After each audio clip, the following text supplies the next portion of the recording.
তামান্না ইসলাম সেতু আপনি জানতে চেয়েছেন মেয়েদের কি পশু পাখি জবাই করা জায়েজ আছে? বোন, অবশ্যই জায়েজ আছে।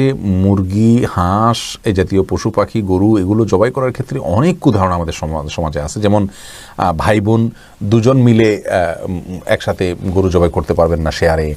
তারপরে আপনার মেয়েরা গরু বা ছাগল বা কোনো পশু জবাই করতে পারবেন না। গোসল ফরজ অবস্থায় গরু ছাগল জবাই করা যাবে না। স্বামী স্ত্রী একজন ধরবেন একজন জবাই করবেন, এভাবে করা যাবে না। এরকম নানাবিধ কথা আমাদের সমাজে প্রচলিত আছে। এগুলো সবগুলো ভ্রান্ত ধারণা।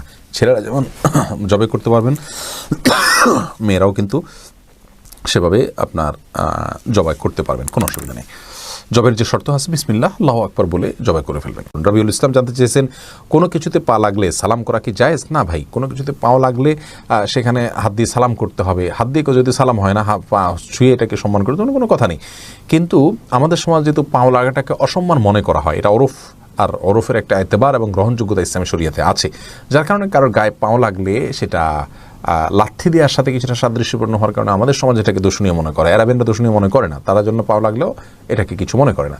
তো আমাদের সমাজে যদি দূষণীয় মনে করা হয়, সেহেতু যার কাছে যার গায়ে পাও লেগেছে তাকে যদি আপনি একটু টাচ করে আপনি আসলে পাও লাগাতে চাননি, হাত লাগাতে চেয়েছেন অথবা অশ্রদ্ধা করতে চান, এটা বোঝাতে চান, তাহলে সেটা ঠিক আছে, এটাতে দোষের কিছু নেই। তবে এর মানে এই নয় যে তাকে আপনি সালাম দিবেন।